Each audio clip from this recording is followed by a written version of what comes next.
안녕하세요. 말씀의 폭포수의 김대광 목사입니다. 그리스도 예수 안에서 한 주간도 평안하셨습니까? 네, 우리가 마음에 무엇을 품고 있냐에 따라서 우리는 그것이 보일 거고요. 우리의 마음에 품고 있는 대로 듣게 될 것이고 생각하게 될 것입니다. 즉 다시 말해서 보고, 듣고, 생각하는 것보다 더 중요한 것은 무엇을 품고 있느냐의 문제인 줄 믿습니다. 우리가 품고 있는 것이 정말 주님이 기뻐하실 만한 그러한 것들이었으면 좋겠습니다. 네, 우리가 무엇이든지 새로운 것이 세워지기 위해서는요, 이전에 낡고 더러운 것들은 제거되어야 되겠죠. 새 집을 지으려고 해도요, 낡은 집을 허물어야 하고요, 새로운 법을 만들려고 해도 낡은 법들을 바로 고쳐야만이 되겠죠. 우리의 신앙생활, 믿음도 이와 같을 것이라 사료되어집니다. 낡은 우리의 사고, 신앙, 그런 믿음들을 버리지 아니하면 결코 새로운 것들을 받아들일 수 없다는 사실을 우리는 한 번쯤 기억해 봤으면 좋겠습니다. 네, 오늘은 지난주에 이어서요, 마태복음서 21장 12절에서 17절에 있는 말씀을 통하여 은혜를 나눠보고자 하는데요. 본격적인 은혜를 나누기에 앞서서 찬양 하나 듣고 오고자 합니다. 호산나 싱어지가 부릅니다. 내 마음을 가득 채운. 네, 찬양 하나 듣고 왔습니다. 오늘 은혜 나눌 말씀은요, 마태복음서 21장 12절에서 17절에 있는 말씀을 통하여 은혜를 나눠보고자 하는데요. 오늘의 말씀을 제가 봉독해드리고자 합니다. 예수께서 성전에 들어가사 성전 안에서 매매하는 모든 사람들을 내쫓으시며 돈 바꾸는 사람들의 상과 비둘기 파는 사람들의 의자를 둘러엎으시고 그들에게 이르시되 기록된 바 내 집은 기도하는 집이라 일컬음을 받으리라 하였거늘 너희는 강도의 소굴을 만드는도다 하시니라. 맹인과 전언이들이 성전에서 예수께 나오매 고쳐주시니 대제장들과 서기관들이 예수께서 하시는 이상한 일과 또 성전에서 소리질러 호산나 다윗의 자손이 하는 어린이들을 보고 노하여 예수께 말하되 그들이 하는 말을 듣느냐. 예수께서 이르시되 그렇다. 어린 아기와 젖먹이들의 입에서 나오는 찬미를 온전하게 하셨나이다함을 너희가 읽어본 일이 없느냐 하시고 그들을 떠나 성 밖으로 베다니에 가서 거기서 유하시니라. 네, 오늘 본문 마태복음서 21장 12절에서 17절에 있는 말씀은요, 예수님의 성전 정화 사건을 소개해주고 있는데요. 오늘 이 본문은 고난중한 둘째 날 월요일에 일어난 것이었습니다. 예루살렘 입성 때에 볼 수 있었던 겸손함과는 달리요, 부정과 불의를 용납하지 않으시는 예수님의 의로운 분노가 잘 드러나고 있는데요. 본래 성전을 찾아오는 사람들의 편의를 위해 허용된 돈 바꾸는 일과 비둘기 파는 일이 점점 변질되어서요, 영리주의로 흐르게 되었는데요. 심지어 성전 안을 온통 시장통처럼 만들었으므로 성전의 주인이신 예수님께서 분노를 발하시게 되는 것은 어찌 보면 당연한 것이었습니다. 한편 이는 성전된 성도가 세상적 이익에만 취해서는 안 되며 하나님께 영광을 돌리는 본연의 사명을 감당해야 된다라는 말씀을 하고 계시죠. 그러나 오늘 본문의 말씀의 본질은요, 성전의 기능, 더 나아가서 하나님께서 제사를 드리고 예배를 드리라고 한 그 본질, 그 뜻을 이해하지 못한 채 형식주의, 그리고 그 형식에 잘 맞춰진 편리한 형태들을 꾸짖으시면서 참된 본질, 하나님의 그 의도를 생각하게 만드시는 예수님의 의도이셨습니다. 네, 이때 당시의 성전, 유대인들에게 있어서 성전은요, 솔로몬의 제1성전은요, BC 586년에 파괴되었는데요. 솔로몬의 제1성전과 스룹바벨의 제2성전에 이어 세 번째 세운 제3성전을 가리키는데요. 이 성전은요, 헤롯 왕이 유대인의 환심을 사기 위하여 세운 성전이었습니다. 솔로몬이 1성전으로 세웠던 솔로몬 성전은요, BC 586년에 파괴되어졌고요. 제2성전이었던 수르바벨의 성전은 BC 520년에 준공되어졌었습니다. 그리고 오늘 본문의 제3성전은요, BC 19년에 준공되었는데요. 앞서서 말씀드렸던 것처럼 헤로드 왕이 유대인의 환심을 사기 위하여 세운 성전이었습니다. 유대인들에게 있어서 성전은 뗄래야 뗄 수 없는 그들의 신앙과 밀접한 관계가 있었지만 그 성전이 가지고 있는 기능, 하나님께서 성전을 주셨던 그 참된 의도를 깨닫지 못한 유대인들은 성전이 또 다른 우상이 되어버린 너무나 안타까운 모습이었습니다. 오늘 그 성전에 매매하는 모든 자가 있었고요. 또 돈 바꾸는 자들이 있었습니다. 여기서 매매하는 자들은요, 주로 희생 제사에 필요한 소, 양, 비둘기 등 제물을 매매했고요. 이들이 관심을 갖는 것은요, 제사가 아니라 돈벌이였고, 장사꾼들과 대제사장들은요, 서로 결탁해서 순례자들로부터 엄청난 이익을 얻었습니다. 그리고요, 돈 바꾸는 자들은요, 20세 이상의 유대인 남자들은요, 누구나 성전세를 내야만이 됐는데요. 이것은 유대 화폐로 내야만이 됐습니다. 따라서 당시의 상용 화폐인 로마의 데나리온이나 헬라의 드라크마를 세겔로 바꾸어주는 환전소가 필요했는데요. 여기서 말하는 돈 바꾸는 자는요, 환전소에서 일하는 자들을 가리키고 있습니다. 그리고 이때 당시의 성전세는요, 반세겔이었습니다. 오늘 예수님께서는 마태복음서 21장 12절에 예수께서 성전에 들어가사 성전 안에서 매매하는 모든 사람들을 내쫓으시며 돈 바꾸는 사람들의 상과 비둘기 파는 사람들의 의자를 둘러푸시고 라고 성경이 말하고 있는 것처럼 예수님께서는 유월절을 지키기 위해서 예루살렘 성전을 찾으셨고요. 그 성전에서 매매하는 자들과 돈 바꾸는 사람들, 또 상과 비둘기 파는 사람들의 의자를 둘러푸시고 그들을 내어 쫓으셨습니다. 그리고 말씀하셨죠.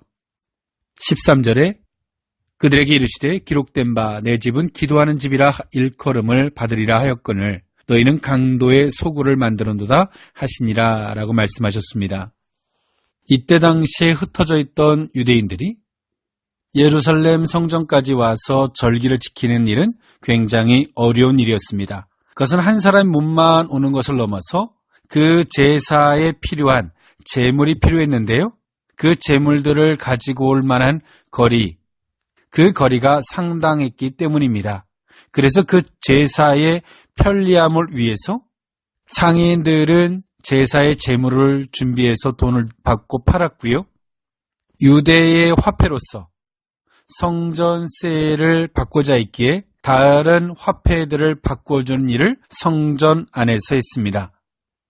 그리고 이러한 일들이 제도화가 되고 뿌리를 내리면서 제사장들과 상인들의 결탁은 엄청난 부패를 야기하게 되었습니다.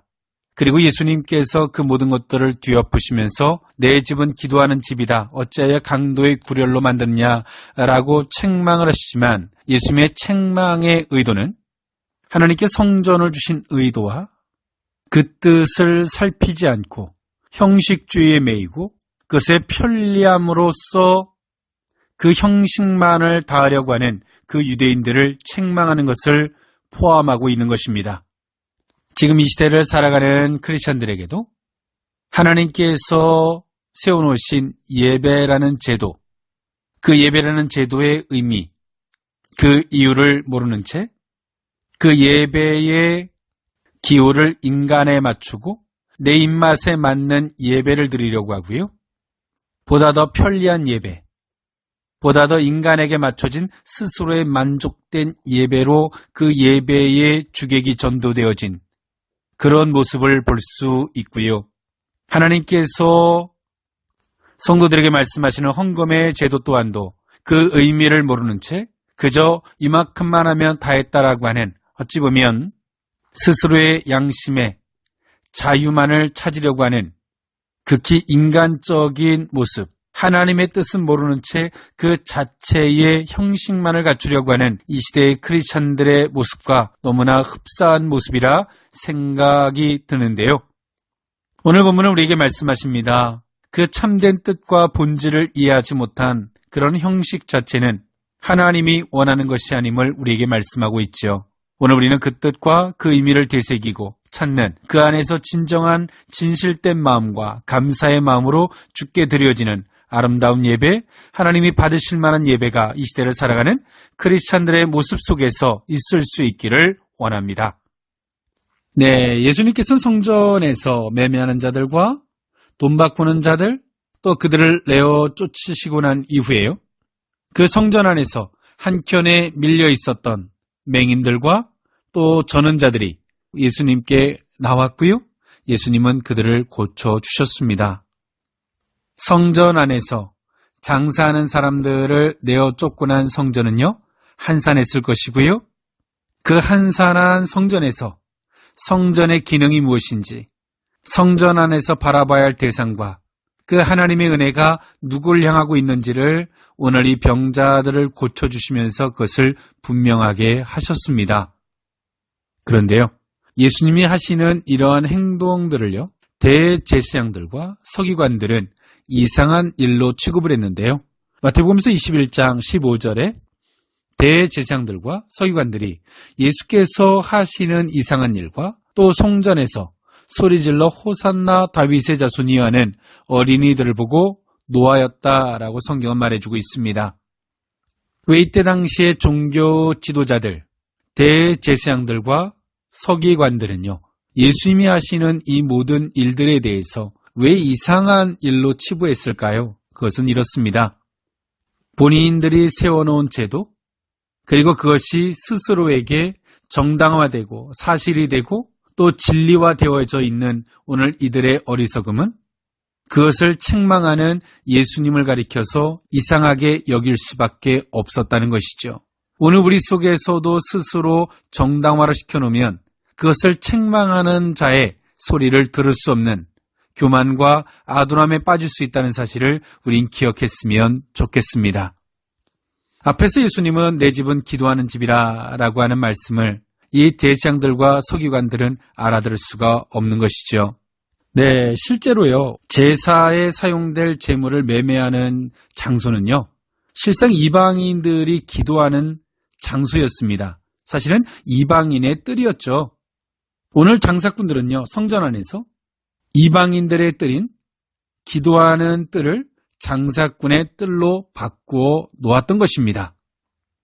그런데요, 오늘 대제사장들과 서기관들은 예수님이 이러한 행동들에 대해서 스스로를 돌아보거나 회개하거나 반성하지 않았습니다.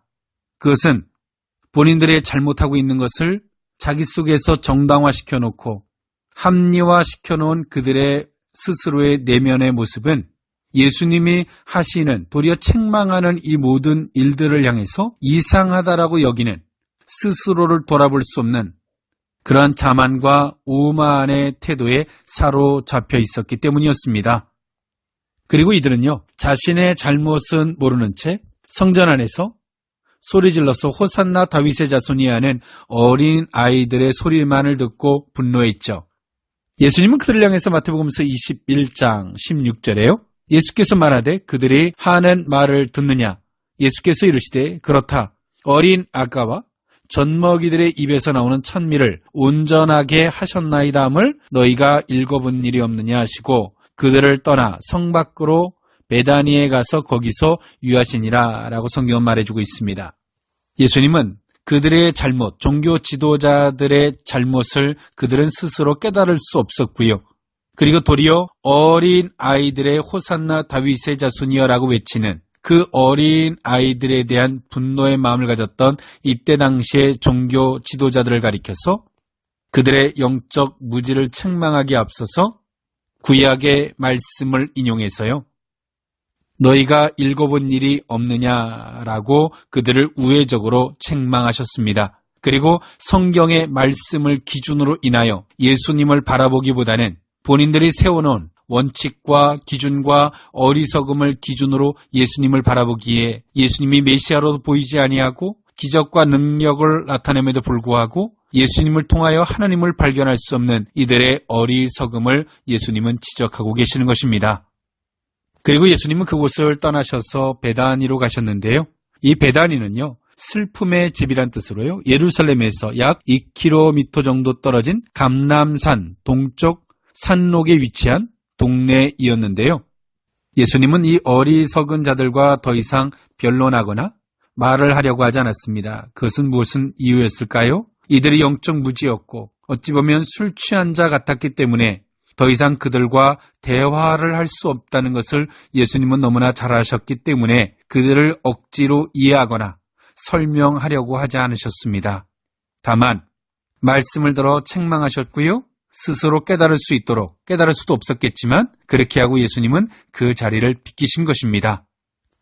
네, 오늘 우리는 이 종교 지도자들과 같이 스스로 어떤 설정값을 세워놓고 때론 그 기준이 절대 진리인 것 같은 착각에 빠질 때가 있는데요.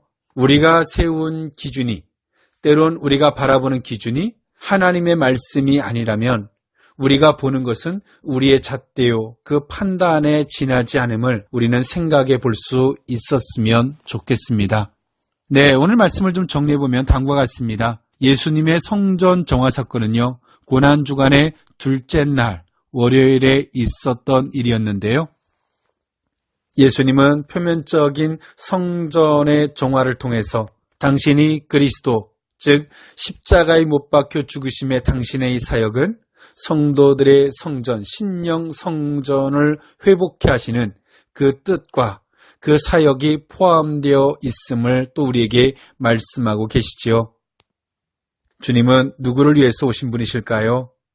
성전 안에 있었던 정말 주님을 사모했던 소경된 자, 저는 자, 그 고통에 매어 있는 자, 주님은 그들을 위해서 또 주님을 간절히 사모하고 진실하게 사모하는 자, 간구하는 자, 그들을 위해서 주님은 오셨는 줄 믿습니다.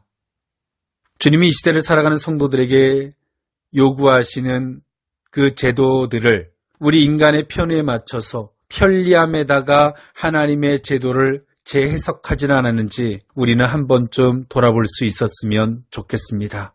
정말 우리의 예배의 대상은 하나님만이 되어야 되고요. 우리의 만족이 아니라 그 예배를 받으시는 하나님의 만족을 위하여 나아가는 저와 여러분들의 모습들이 될 수 있었으면 좋겠습니다. 한 주간도 그리스도 예수 안에서 평안하시되요. 우리의 심령의 성전을 정화시키러 오신 그 주님 안에서 우리 심령의 성전이 회복되어지는 복된 한 주간이 될 수 있었으면 좋겠습니다. 저는 찬양하라 들으면서 물러가고자 합니다. 한 주간도 그리스도 예수 안에서 평안과 그 은혜가 함께 하실 수 있기를 원합니다. 이효섭이 부릅니다. 회복시키소서. 지금까지 말씀의 폭포수의 김대광 목사였습니다. 감사합니다.